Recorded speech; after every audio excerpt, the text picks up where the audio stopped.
All right, so you want to get into kayak fishing, but you don't want to break the bank. So you're looking for a budget kayak, something that will be good and somewhat technical when it comes to fishing. We've got you covered in this video. I am here with Steve from Water Dog Outfitters in beautiful Whitehall, Michigan. And I am Jeff with Aggressively Average Anglers. So nerds, let's get into this today. So here's what we're talking about.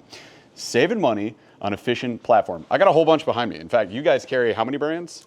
7 brands. So there's a lot. You see some Natives, some Bonafides. They've got New Canoe. They got Crescent, all these colorful ones behind me. They got it all. And Steve, you've been doing this for how long? 13 years. 13 years. Yep. So he's seen the evolution of kayak fishing and kayaks in general, kind of going from more of the recreational side of things to more technical fishing side of things. But we wanted to make a video for y'all who were wondering, how do I get into a nice technical sit on top fishing kayak that won't cost me more than $1,000. If you can find a great dealer like Steve here at Water Dog, potentially get some really good deals. You got some up front. Yes. We'll talk about it in a second. But let's hit it from the top here. So what would you tell people to look for when they say, I want to get a budget kayak. I don't want to spend, I'm sure you hear this all the time, I don't want to spend more than $1,000. What are you going to put me in? Yeah, that is a question that's asked all the time. I imagine so. Especially when it's, my wife won't let me spend $1,000. That's usually the case. So our conversation generally is paddle ability versus stability and material use. So if it's thermoform versus rotomold. So what's the difference, thermoform versus rotomold? Well, thermoform, so you have one sheet of plastic that's melted on top of a die, and then it's heated together and heat welded. So that's a two-piece kayak. So you see like a lip around the outside Correct. of it. Yeah. Yep. Okay. And Pelican, to be honest, does the best thermoform in the industry. They create an S sandwich and then they heat shrink it or weld it. Yeah. And then that bond on that seam is the strongest part of the kayak. But thermoform versus then rotomold, what's the big difference? What am I giving up if I went to thermoform versus a rotomold? Well, thermoform, you're on one single layer of plastic. And it is, and a lot of people debate this, but it is pretty much an unrepairable boat. So if you're wearing a hole through that because you're dragging it or you're kind of truck bedding it Don't do that. Things are wearing out, Yeah. as soon as that wears a hole in it, the integrity's gone. A rotomold is the same PPE material as a 5-gallon bucket. You wear a hole in the bottom of your rotomold kayak, you take a heat gun, you heat up emergency case, you heat up a 5-gallon bucket, melt it to the bottom of your boat, and you have a repair. Huh. So you Will can it look fix good? these. Maybe not. But it'll float, and that's what matters. But it'll work. Yep. So rotomold is basically they pour in 5-gallon buckets of plastic pellets into a die, and it tumbles, and it tumbles, and it tumbles, and all of a sudden, when it comes out, there it is. You pretty much have your kayak. Yeah, so it's a big crazy machine with arms, and it just kind of rotates. Massive. They're nuts, and they're also extremely expensive, which is why a lot of brands don't like to change the mold. And it's a big die. You have to change the whole die when you're looking at changing something in a kayak. And when you're saying die, for the folks at home, what are you talking about? You're looking at an 11-foot die, a 11-foot piece of steel or like metal, a die aluminum cast, right? Like, cast, yes. Yeah. So it's the mold, like the big shape of the hull that you're actually getting out of that they have to then fill in with the plastic. They have to modify that, and that's expensive. What are a couple other things that you would call out when somebody's looking for a budget kayak that they should be looking at or considering? Yeah, bang for your buck, really. What are you getting with the kayak itself? What seats you're going to be... Where your butt is going is what I think. I think that's where I'm going with it. How do you want your butt to feel after 8 hours? Yeah, that's exactly right. The other one would be amenities, foot pegs. Do you have covers? Do you have bungees? The technical stuff. Does it come with rod holders or track? Yeah. Track is a huge thing. Yeah. But all of those things add cost. And you can add a lot of these things, we understand. So all that stuff racks up, and that's something you have to consider. So if you could get that built in for under $1,000, that might be worth it too. You mentioned seats. Yeah. What are like some of the best seats that you'd be looking for in the budget range of under $1,000? Well, Crescent makes a great seat. It's a wireframe seat made in America, bent at a facility in their region. Right here? So yeah, that one right there. That one right there. Yeah. Fantastic seat. Yeah, we've used them for a long time. Fantastic. Yeah, you hardly have to update them. Some people do cushions, but generally we rent the light tackles, and then now the CK ones, and those seats are phenomenal. They hold up through the wear and tear of a rental business. All right, before we get into some of the recommendations, what are some cautionary tales? Because a lot of folks, you're thinking budget, you're like under 1,000. What about under 200? What are you like giving up when you go under the 500? Pretty much under 500, right? So like under $500, what are the risks involved? You're giving up, some of it is weight capacity, some of it is paddle ability, some of it is just, you get a lot of what do you want to say? Quick to market kayaks. The ones you find in Menards for $199 for Christmas. They float. They're a glorified tube. They do. Yeah, they do. they're tubes. I love that. You have zero backrest. Yep. Your seating is uncomfortable, horrendous. Yep. And they're not really ready and equipped to be fishing style kayaks. They're meant to float down the river and have a cocktail or two, but recreational. Really, right? The Sun Dolphin, the Journey. As an example, and we just spoke about this, it's a 250-pound weight capacity, or 225. Which for real like fishing kayaks as a category is extremely low. Yes. Normally we're starting at like 450. You know, 450 plus, that's standard fishing kayak territory. You go under 450, you can forget the crate, forget the extra tackle, which if you're going out with one rod, one reel, one lure, you're just Texas rigging and having a good time, that's recreational to me. You're fine. Like you'll be okay with that as long as you weigh less than 200 pounds. If you are 200 plus getting into a 250 capacity, you're going to have a bad time. All right, so we talked about Sun Dolphin a little bit. I think that's a great example because people find that at the Walmarts, you know, where like mass distributed across the country. So what's like the slight step above that, but still, you know, within that $500-ish range? Yeah, then when you start looking at options above what a thermoform Sun Dolphin would be, or even a Pelican, Pelicans are good, you can start looking off-brand, out-of-country, say Chinese import style kayaks. Midwest Watercraft. Midwest Watercraft is a great one that is a rotomold style, so you're getting that rotomold capability and quality and durability into an inexpensive kayak. You're still in that $500 to $600 range. Okay. But the best bang for your buck when it comes to a decent quality seat, tracks galore, some rod holders. So it's got the technical stuff. Some 400-pound weight capacity type stuff. Now you're sacrificing quality of plastic. It doesn't use quarter 20 bolt, standard bolt options for what everything does in this country. That's good to know. And say the buckles on the seats and the plastic buckles that they use are cheaper components. Very cheap. Yes, very cheap. So that stuff is going to break down much faster, right? You guys sell Midwest, like you have Midwest there. I'm showing them right now on B-roll. Probably you're seeing this, and you look at them and you go, "Yeah, that's a fishing kayak." It's a lot of stuff. You get a lot of stuff for the money. Yep. But again, you're sacrificing on that quality of componentry, which can be an issue. It's definitely a drawback to me. All right, so let's take a step up above the Chinese import, where we're at that $500-600 range. Let's go more towards like $700, $800, $900. Sure. What are you getting for that? And ultimately what the people want to know is, what would you recommend in your 13 years of experience?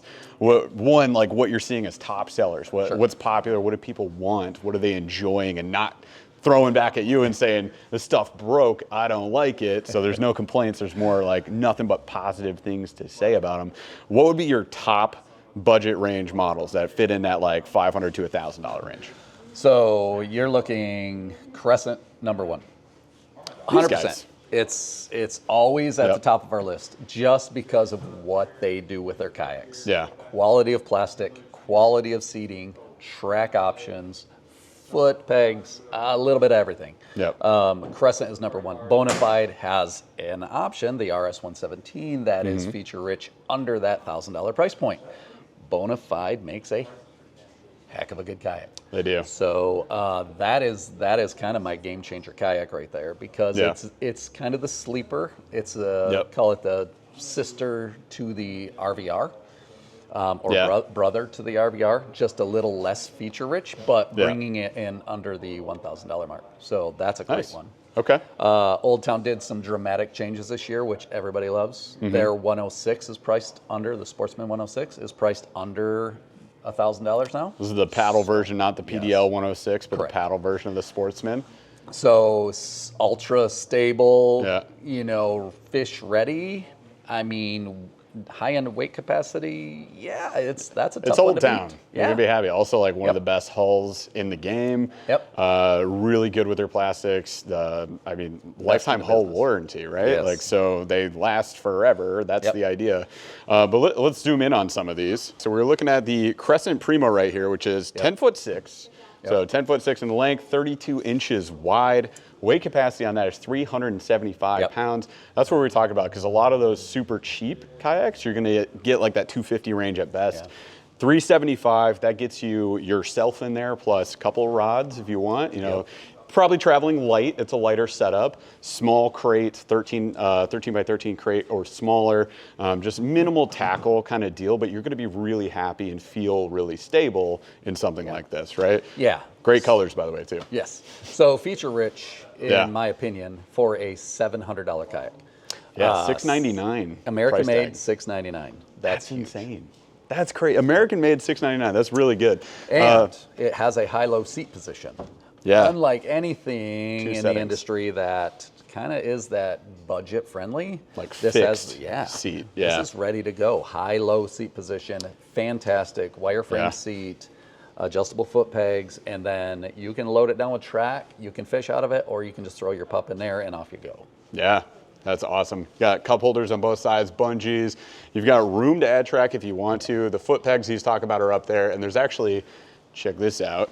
I'll help you. Up in the bow, you got storage as well as bungee just to lock your stuff down. So there's actually a lot of room in there. And then down at the stern, same thing. Lots of room. Lots of bungee. Yep, bungee throughout. So again, there is no, Molded oh yeah. for a motor. It's if you ready. want. It's motor ready at Yes. $699, which is freaking nuts. Yeah. There's no track on it, but you can certainly add track to any kayak if you want to. This is kind of designed. Don't worry about that. Nothing happened. So no track on this, but this is really designed to be sort of a just throw everything on top that you want, other than the motor. But it's also ready to be plumbed for foot steering. Yes. Pretty neat. Next to that, though, we've got the CK1. So this is a decent step up in price, about $300 more, $999 for this one. But you're getting an 11-foot kayak, 34-inch width. This was 34? 32 to 34, yeah. Yep. So 2 inches wider, added stability. So we're at 34 inches. Total weight, I should have said, too. The Primo weighs 60 pounds. Yes. 60, that's with the seat. 60 with the seat. And then this one is 65 with the seat. So extremely light. Falls in that category of throw and go that we like to talk about a lot. Yep. And then now you have track. So we got track there, we got track back here, all the bungee, all the storage, all of that. Same right comfy here. seat. Oh yeah, the Mighty Mounts. Yeah, little Mighty Mounts. You can do whatever you want with those from Yak Attack. That's great. You still got the foot pegs, and now you've got also the cargo net up top. Don't worry, I got you. Look way up there. Yep. There it is. So you can throw your stuff under that. Also, notice the molded in little cover right there too, which is kind of cool. We have transitioned all of our rental fleet into the CK1 because of the paddle ability of it and because of the stability of it. It is a fantastic boat. That right there is sort of the insider knowledge that we wanted to make sure you were able to share on this video. Obviously something you got some faith in, which is great. So another great option, again, puts you in at that upper echelon tip of what we would consider budget value level at the $999, but still a great option. Yep. Next. All right, next up on the top deck here, we got the Bonafide RS117, which is really feature rich. There's a lot of features that you can get on this thing for just under $1,000. $999 for this one. It is 11'7", so a little longer than that CK1, 33.5-inch width on this, and 77 pounds total weight. Now, Bonafide, their kayaks are on par, a little bit heavier, just because they're super heavy duty and usually have a lot of features. Like you got the pod console up here, you got this big webbing net, so good storage space up there, foot pegs, track, and then a pretty comfy seat, one of the better seats in the game. You got rod holders built in the back and a huge tank well, so you can store a bigger kayak crate. Weight capacity on this is 425. And there's through hull plate, so you can get to the rear if you're going to add a motor or a power pole. So they come with the through hull plate, they come with rod holders, they come with the bungees, multiple track options. Again, these are things that when you add these to the kayak, it's adding cost, but all of this and a high-low seat position comes in at $9.99. That's a heck of a value.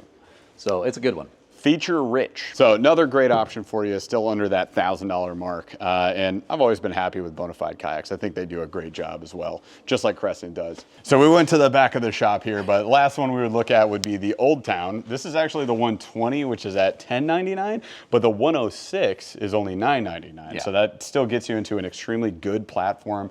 It's Old Town, lifetime hull warranty, one of the best hulls in the game, plenty of tank wall space, lots of space up front too. It feels like a very open and spacious cockpit that you're in. Plenty of track, plenty of features, high-low seat position. I mean, you got the works, man. Yeah. Comfy seat too. And some of the best material in the industry. So they use high quality plastic. Yeah. Fantastic. Hands down, great option. Yep, absolutely great option. And something that can be built out. You can motorize these. You can put more weight in them if you need to, or just leave them as is and throw and go. So they're fantastic. We've said it on the channel a lot, but Old Town tend to excel when you minimalize. Like if you're a minimalist angler and you want to go out there, just a crate, couple boxes, a couple tackle boxes, some fishing rods, and maybe at most like a small fish finder, you're going to be extremely happy. And you're probably out fishing a lot of people, let's be real. Oh, yeah, you're just going to kick butt, dude. Yep. All right, so closing out the video here, wanted to hit any last things you would recommend to somebody as they step into the budget range. They're looking to save some money on these kayaks, things that they should look for, anything we didn't cover yet. We briefly touched on it. It's paddle ability versus stability. And that is something that you're going to understand once you get your butts in the seats. Crescent does a fantastic job with their paddle ability. The CK1 does a great job with their secondary stability. Old Town does a phenomenal job with their stability, but their paddle ability, when it comes to you throw your your $20 megabass into a tree on a river, you're not going to get it back because you're not paddling upstream. You're going to throw your shoulder out. You're never getting there. You're not getting there. Somebody else is going to have a great day. Now, you can turn that CK1 upstream, and within a few strokes, you're getting your crankbait back. You're flying. What are your major concerns? Where are you fishing? What are you fishing with? Are you going to motorize it? Do you care or do you not care? So are you going? Is your major paddle power, or is it pedal power, or is it human power? Right. Foot, arms, motor. What are you going to do with it? Yeah. And do you like to stand a lot while fishing? Limited stability, great paddle ability, because it is kind of the scale that goes up and down. You're not going to be standing out of it. You can stand. Let's be real. People love to comment this. Yes, you can stand. You can stand in anything. You can stand in anything. Will you be very well balanced? Right. No. So as long as you have your personal self has great primary stability, you are good at balancing, you'll be fine. But if you're the type of individual that, I don't know, isn't as stable, you're not going to have a great time if you try and stand up. It's going to feel like this. You're going to have little Bambi legs out on the water. You're not setting the hook very efficiently. No. Yeah, if you go to lean into a fish, you lean yourself out of a boat, that could be a problem. So you're most likely, if you're getting into the Crescents, you're most comfortable seated, right? Maybe even the low seat position is better for you, depending on your own personal balance preference, right? So something to consider. Now, you brought up get your butt in a seat. So one thing that we always call out when we are here, but in general, as we talk about kayaks, is you guys got to test the kayaks. That is the #1 recommendation. That's what Steve does really well here in Whitehall, Michigan. Again, Whitehall, Michigan, not close for everybody who watches this channel, but it gives you the idea. Like, call shops around you. Call around, see if they'll let you test those kayaks out. You might have to drive like we do, 2 hours and 30 minutes to get here, but it's worth it if I can test out 5 kayaks to help me make an investment, the best decision in terms of my investment, that is. So definitely do that. If you're spending $1,000, the 2-hour drive is kind of worth it. So if you guys are in Michigan as a state and you're willing to make a little bit of a travel, come out to the West Coast, go to Whitehall, Michigan, check out Water Dog Outfitters with Steve here. He will take you out in the Yaxie, which is their little cab setup, and they've got a golf cart that drags a trailer. So we can take the trailer out there, we can get you guys onto some kayaks, you can test them out. They carry a ton of brands. We talked about 7 main brands. So get out on the water, test them out, see what's the right fit, make the right decision as you move forward with that. Amen. Amen. All right, you guys, that's all we got for this video. Thank you so much for watching. Be sure to subscribe. You can see us testing out a bunch of these. We've reviewed on the channel so far around 48 kayaks. So there's a chance that we've probably covered a kayak you're looking at, and therefore you should subscribe, smash a like, ring the notification bell, all that cool stuff, and come back to our live podcast. We go live every single Wednesday, 8:15 p.m. Eastern. We'd love to see you there and talk to you in chat. Well, thanks for watching. Okay, we got other stuff to do, so I'll see you later. Okay, bye. Steve's got work to do.